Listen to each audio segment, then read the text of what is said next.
Hello and welcome to Star Citizen Sunday with me, Ryan, aka Sifu Messiah. This is a weekly show which covers everything from the world of Star Citizen over the past week. Links can be found in the description for everything we discuss, so let's get on with it. So in this week's show we have 10 more questions for the producers. Ben is still on his lonesome in Around the Verse, and you get your questions about the Reliant answered. So a big thank you first of all to David Williams, who has become our latest patron. We give a little shout out to all our new patrons as a thank you. We really cannot thank you enough for your support. Also, don't forget, in last week's Star Citizen Sunday we are giving away a Reliant ship package, so after watching this, of course, head over to last week's show to stand a chance of winning. The link will be in the description.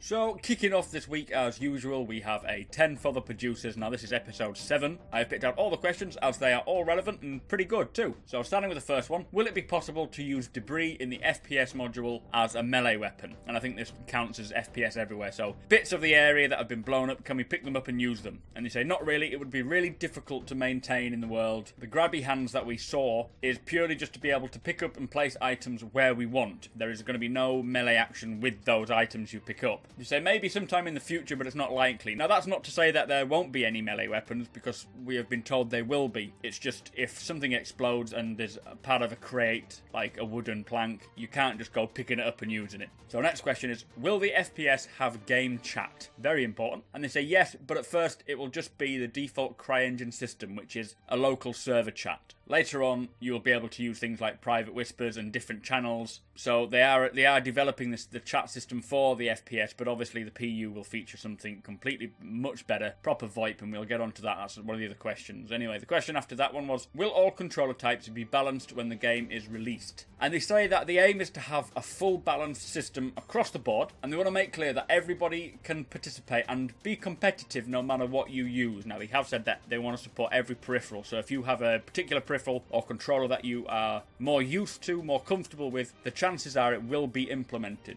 They say that controls don't usually get sorted until closer to the release, but with sorting it now, I think it's kind of good because it'll allow them more time to balance out and get them ready for release. But with that said, I've always thought, well, since converting from a console gamer to a PC gamer, mouse and keyboard is a massive step up for first-person shooters. Yes, with flight it's difficult. I prefer using a HOTAS or a stick with flight, but some people may prefer using a controller. But when it comes to FPS, I would highly recommend training up on the mouse and keyboard because it will be a lot quicker, a lot better. Anyway, take my word for it. So the next question is, will CIG add mature and tasteful romance to Star Citizen? Kind of a random question, but they say it's always interesting to add relationships within games, and developing a personal relationship in Star Citizen should be possible. In Squadron 42, Chris Roberts apparently has plans to allow your actions to affect how you feel and how those around you, how your relationships with those around you will develop. So maybe if you decide to send someone off to their death, someone who you class as a friend, as a close friend, may suddenly start looking at you differently. To be honest, in my opinion, I would say personal relationships have already started happening. I have made so many friends through this, and all you subscribers are wonderful, and we have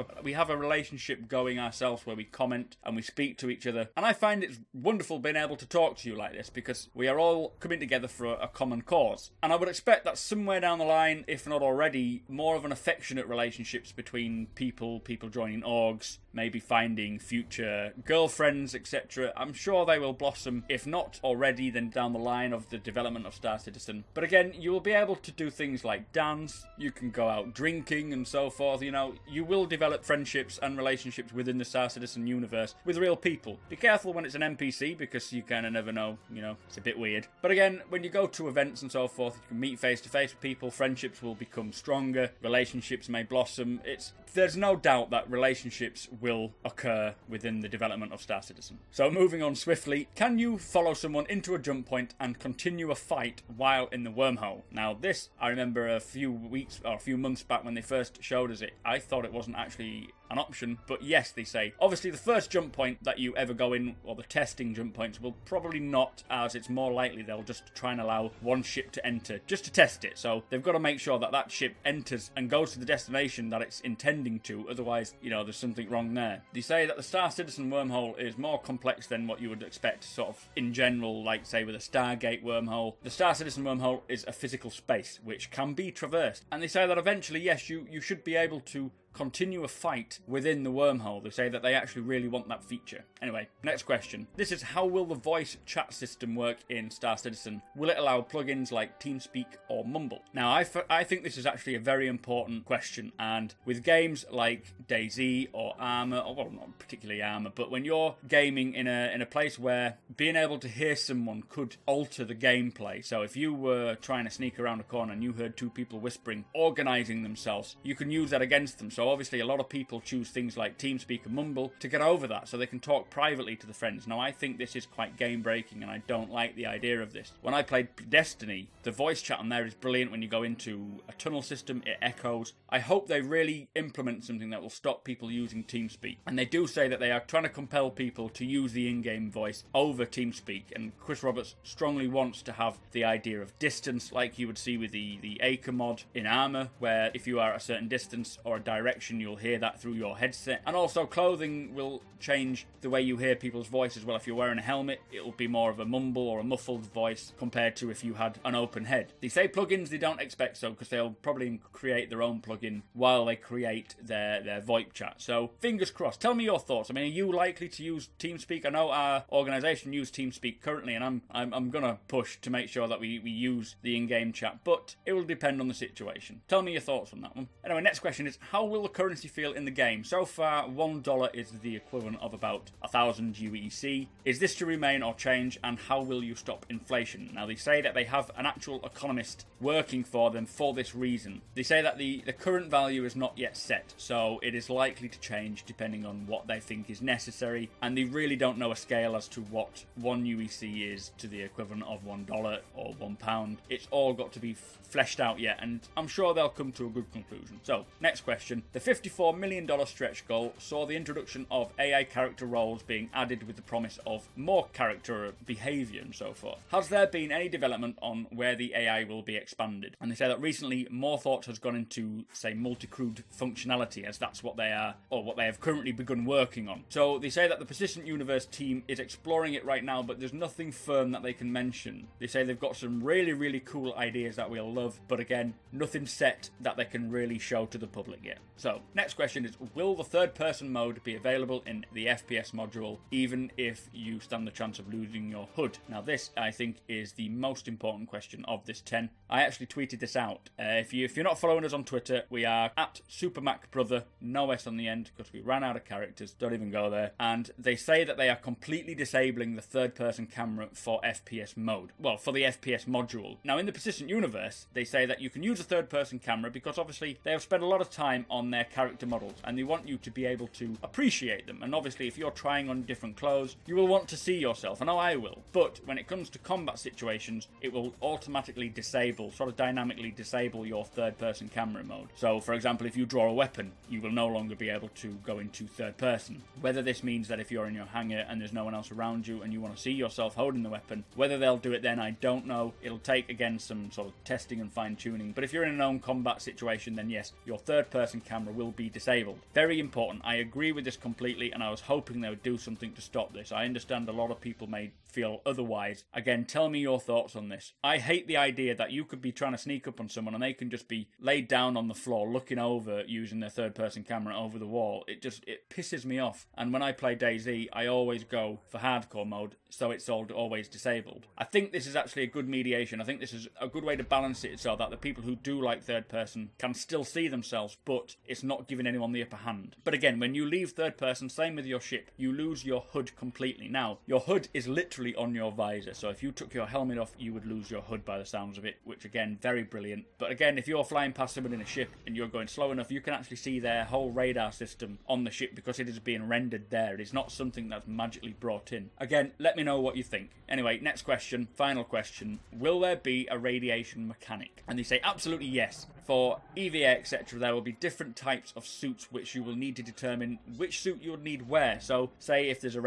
high radiation, you'll need a decent radiation suit to stop you from having the radiation damage, but this will go with other things as well. Maybe heat damage, you'll have to have a certain heat suit, and you'll need to be in the know of what suits do what, because if you choose the wrong suit for the wrong situation, you could die. They gave an example of sort of a game mechanic. I don't know if they meant this was going to be an arena commander or if it's just sort of a random generated mission for the PU, but they gave an example of a constellation is floating towards the sun at a certain rate, and you've got to get to this constellation because it is disabled and either salvage it, save the crew, power it back up again, and recover it. And for that you would need the right suit. So if you took this mission on, you would have a time limit to get to the constellation. You would need to use that time to choose the right suits for, you know, if you arrived at this constellation which is just floating off and you've got the wrong suit, you've wasted all that time. There's no way you're going to be able to get it out of there. So there's going to be a lot of these little mechanics to it. And again, with weapons, you're going to have to make sure you choose the right attachment for the right situation. All wonderful stuff. I love these questions. Well, I love the answers, to be honest. Tell me your thoughts. What do you think of everything we've discussed? I want to hear them. So on to Around the Verse episode 46, and poor Ben is still alone as Sandy is obviously in the UK doing the motion capture, the PCAP or performance capture shoot. They say it's going well, but there was no news from them this week. So news from Around the Verse, again starting with CIG in Santa Monica, and they were just talking about the Reliant to start with, and apparently they've sold 11,000 Reliants already. I know I picked up 2 of them, so you can knock off that from the tally. Also, they're working on the physically based damage balance pass. Now this is so mass and kinetic energy will affect the damage of your ship. It's not just a set amount that will impact your ship every time. Also, your ships, your shields, and the components that are attached to your ship will take damage as well, so you'll have to replace them over time if they get damaged, which is pretty cool, very realistic. So as he said, damage will be physically replicated, so if you're firing at 300 meters a second, the impact from that bullet will be different if you were firing from just stood still, which is very good to know. Anyway, on to Ilphonic. They are working on the hit reaction animations, which is when your character gets shot.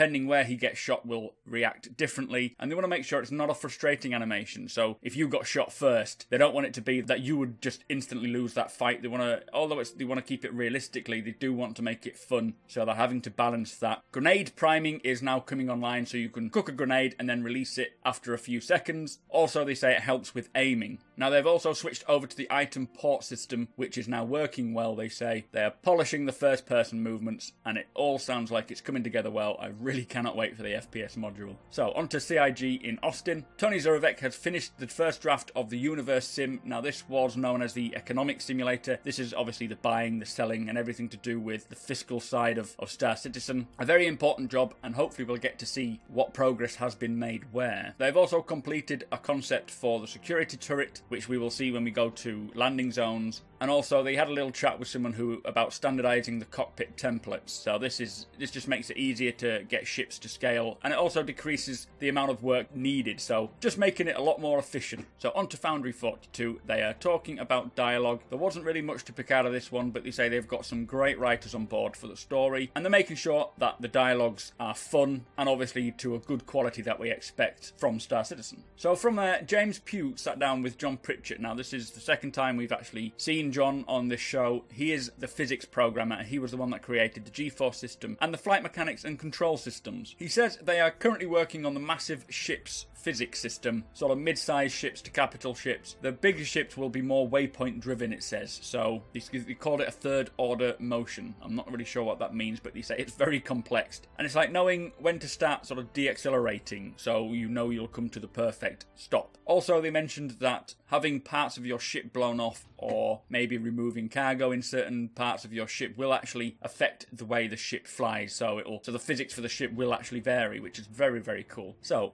next section, which is the new show for Around the Verse, is Lisa Ohanian's Ship Shape, and she came and talked to us about the Galenson Tactical Systems. Now this is a ship weapons manufacturer, and she's just explaining the style guide to this manufacturer. Now the backstory for them is he started as a gun shop in Salt Lake City, and then through success bought a foundry and started creating higher quality weapons. So their weapons have high rates of fire and velocity, but also have a high mass and heat generation. So there's a bit of a balance balance going on there. The keywords with this manufacturer are solid, reliable and functional. They say that pirates like their weapons, but Galanson try to be less associated with pirates, and it's typically more for civilian or industrial use. There is a little video showing us their style guide. It's pretty interesting to see how they create their styles for each manufacturer, and it gives us an insight as to how they come up with the ideas. Now also, they're picking on Friday the winner of the ship shape intro, so if you are interested, it's going to be a bit late now, but I'll be sure to tweet it out so everyone remembers to get in. So we had an even newer part to Around the Verse, and it's called Which Glitch, and it's to prove that the QA team have the most fun, and they brought us 5 of their best bugs. Some of them are very odd. I'll show the video of them now. Tell me which one your favourite is. So Ben wished a happy birthday to Chris Roberts, whose birthday was, I believe, on the Wednesday. I'm not too sure about that because I think they may record this on a different day, but happy birthday, Chris. Anyway, it's a free flight weekend this week, and everyone can try out the military style ships. You've got the Gladius, the Gladiator, and all the Hornet series, so if you've been wanting to give them a go, get into Arena Commander now and give them a try out. And the sneak peek was the Levski Landing Zone, or the customs area, which is part of the NIX. This is the pirated system that we're going to have out of one of the first 3 or the first 5 that are coming up. Very, very cool, very dark and dank and just a bit eerie. But anyway, that was Around the Verse. Tell me your thoughts on it. Okay, so in usual fashion, they have a Q&A for the latest ship they have released, which is the MISC Reliant. There was only 2 parts to it, and each part again starts with a little blurb from someone in the verse explaining what they think about the Reliant. So the first person is Yark Badger Malloy, who is the MISC in-house test pilot, and he says, one thing people don't appreciate about the Reliant is how dead on the name it is. This is a ship that can take serious punishment and keep flying. During one of the CTX-3, which is the first manned Reliant prototype flights, I managed to snap half a wing off in a collision. Klaxons sounded, red lights flashing, my nav readout went dead for half a second until the redundancies switched on. Fly-by-wire was pretty much a lost cause, but with some careful manual thruster taps, I managed to make it back home in one piece, minus a wing. This is a ship that'll keep your butt safe. So, goes on to explain that it's quite a solid, reliable ship. And to kick off part 1, it says, new for 2946, the MISC Reliant is the galaxy's latest, greatest jump-capable spaceship, featuring an industry-leading silhouette and the latest in adaptive xenotechnology. The Reliant doesn't just look better than anything on the flight line, it flies better too. The base Reliant, shipping 4th quarter of 2945, is a dedicated short-range space transporter solution with the broad ability to adapt to a dozen or more roles, whether you're moving your grandmother's Hartwell or your company's refined titanium. The Reliant will get you there. The Reliant only from MISC. So, going on to the QA, the first question was, what is the Reliant's basic role compared to other starters? And they say it's a utility ship. They say it can run multiple roles at once, but built to accommodate more specific PU roles like research and reporting. So, question after that is, what will the second person's role be other than manning weapons? Is it better to have 2 people than 1? And they say it's mainly the turret controls. If all weapons are slave to the pilot, you lose a massive amount of coverage arcs from this omni-orb turret that we've seen. They say whether in combat you can be working scanners or news reporting, every variant was planned to have a dedicated second seat gameplay. So whatever the variant you have, the second seat, who isn't the pilot, will have something to do that is quite important. So, moving on. Is there a practical benefit planned for transforming from horizontal to vertical flight? And they say yes, currently the vertical configuration will be better suited to combat as it has better maneuverability due to the spread of its thrusters, and horizontal won't handle as well, but it will have improved top speed. So there will be swings and roundabouts there, but also I think if you're horizontal then you can land. You can't land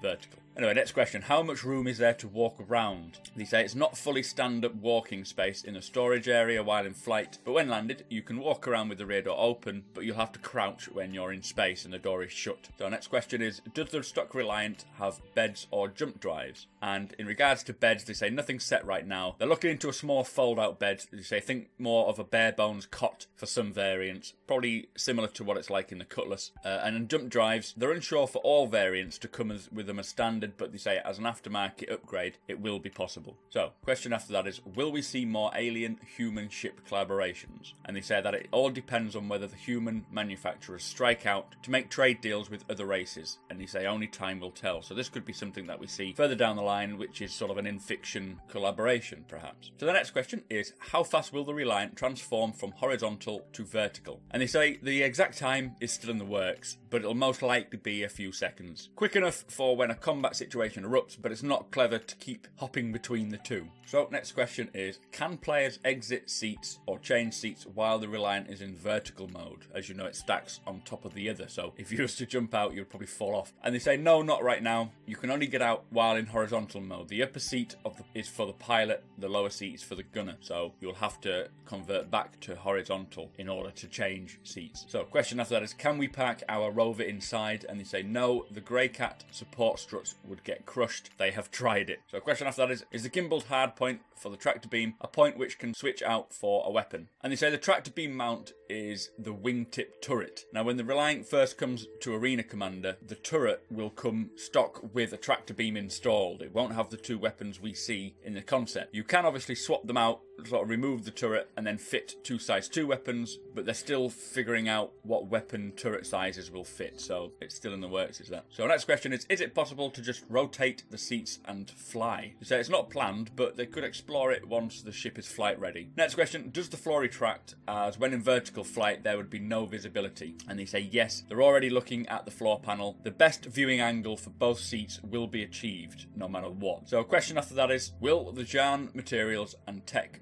better allow the Reliant to handle effects such as heat, radiation or gravimetric effects? And they say yes. To what extent, they say, is unknown as yet, and it will be sorted when environmental hazards come online so they can test it out. They say it won't allow you to fly recklessly through them, but you shouldn't have to tiptoe. So it sounds like this technology for the Jan is kind of interesting here. Next question is, would this ship be any good for exploring? How does it compare to the 315p? And they say that 315p is better at finding jump points. The Reliant is going to be more doing it in system or in region sensor scanning and research and exploration. It says it can still map a new jump point, but the bigger profile would set more of a difficulty to it than the 315p. So I think when you're trying to map the jump point and it's unknown, it's more dangerous in a Reliant because of the sort of the width of your ship. So moving on, it says on the spec list, it details 2 fixed mounts on the wing and 1 gimbaled mount on the nose. From the out released, 2 M3As are mounted on the ball turret, and they're going to explain that the M3As mounted on the ball turret is where the tractor beam will be. They just said that guns are just sexier for the concept. When the Reliant is hangar ready, it'll have 2 size 1 guns on the wings and a size 3 hard point on the wing tip where the turret is now. And I think that is where, I think they go on to explain that the tractor beam is what will come as standard rather than the 2 guns on the wing tip. So that was the first part. Now the second part, we'll just read the little blurb again. It says, we took the newly revealed Reliant Model 0 for a test flight, and what we found was a genuine surprise. Beneath the sleek lines and the high-tech moving cockpit, the Reliant is a sturdy, dependable ship capable of any number of flight operations. It says we're so confident with what we've seen that we're offering the ship our prestigious One to Watch award as one of the top new spacecraft of the upcoming model year. So now let's cross our fingers and hope the MISC starts making final deliveries of the production model so we can start coveting one for racing. Now that's pretty cool, although it's kind of wide. I don't even know if it'll fit through the checkpoints. Anyway, that is a hauler you can rely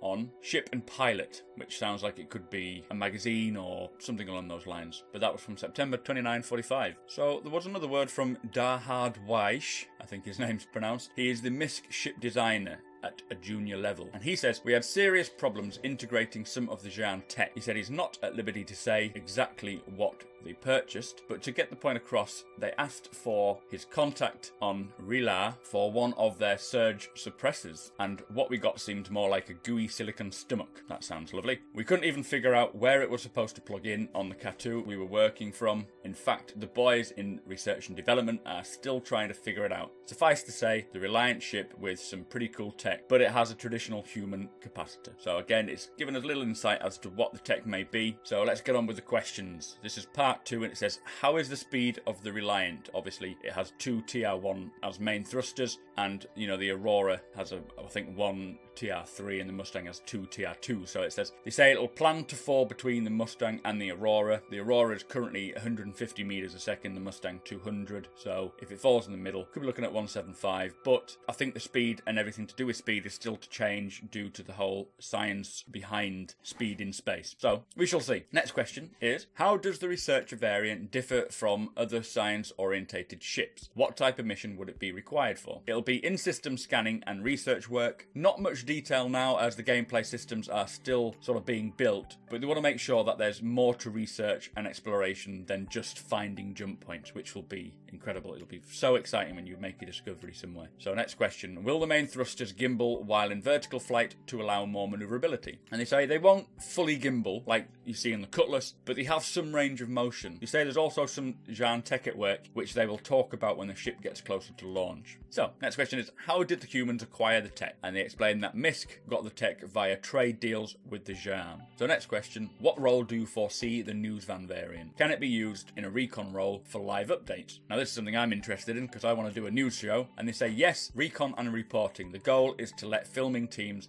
get the best picture from the safest distance. You say it won't be as potent as the Herald in terms of how many systems out it can directly broadcast, but it will definitely spread the word, which, to be honest, answers a couple of questions there. I was thinking about when I do a radio show, it sounds like I'll need a Herald to be able to broadcast through different systems. I wasn't sure whether it would just hold it to one system you're in, but sounds like we can talk to the world, or the verse, should I say. Anyway, next question is, will the base model be capable of switching or loading various modules so that it can change mission variants? And they say it's going to have some flexibility with loadouts, but there will be limits to what you can set up. The base model and combat variant will be more interchangeable with each other, and the research and the news van comparable to each other as well. So it won't just be different parts on the same hull though. Anyway, next question is, will any variants get rid of one seat, move the other seat into the centre and use the cleared space for something useful? And they say there are no plans currently for a single seat variant, which is all they say, so doesn't look possible there. Anyway, moving on. Given the Reliant is a mini hauler, can we expect to see main thrusters capable of moving it fully laden? And they say that the current planned thrusters are fully capable. It says keep in mind the Reliant uses Jean tech and we've still got a few surprises left. Very, very cool. So next question is, for someone with a fleet of bigger ships, would the Reliant complement the collection? And they say it depends on the role you plan on playing. If you have a Carrack for exploration, the Research Reliant would pair well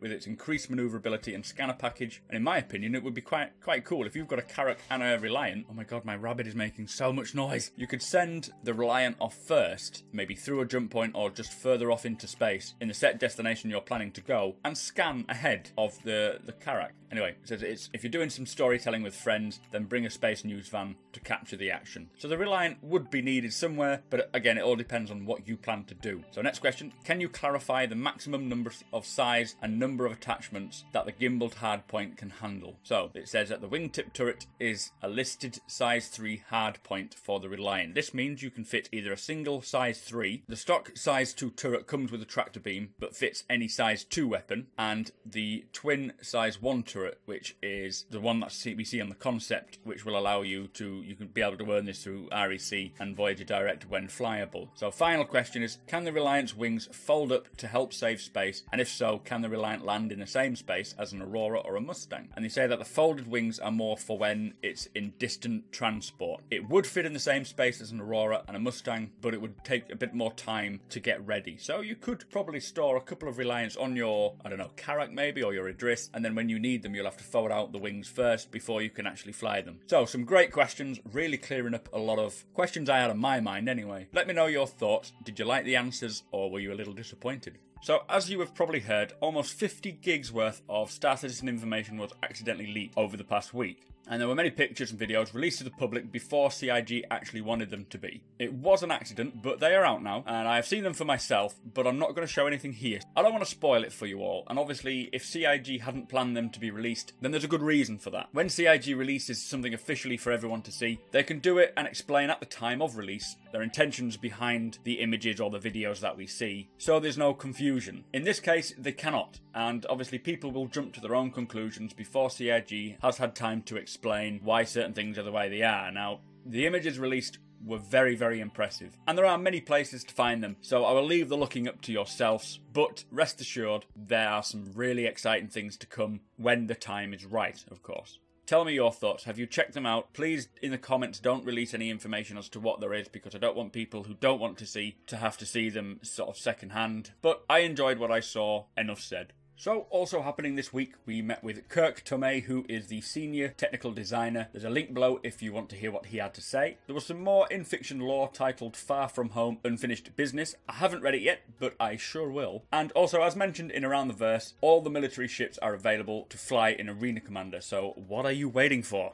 Okay, so I just wanted to mention, I planned on doing a live stream the other night of Star Citizen. However, the internet was extremely busy, so it was kind of a no-go. I shall, however, be live streaming sometime this next week. It's more of a test live stream. I'll be testing if the lag from the previous stream, which I did a few months ago, was caused by my old computer, as now I have a new one, or whether it was our internet. So it's going to be very casual. Don't forget to bring some beer and come and have a chat. I will tweet out a few hours before I plan to stream, so don't forget to follow us on Twitter at SuperMacBrother, and follow me on Twitch, which is SuperMacBrothers Ryan. Also, remember to check out last week's Star Citizen Sunday for a chance to win a Reliant ship package. The link is in the description below. So yet again we have come to the end of the show. I just want to say a big thank you to all our subscribers and a massive thank you to all our patrons. You are truly helping our channel grow. If you are interested or able to help us out in way of a monthly donation from as little as $1 to any amount you deem fit, check out our Patreon page in the description. This really, really helps our channel to create more videos, better quality videos, and it allows us to get better hardware, better software, plus it allows us to spend more time on creating the videos. Don't forget to subscribe, comment if you have anything to say, show me the love by hitting the like button, and share it with all your friends and enemies. Thank you for watching, and I shall see you in next week's show.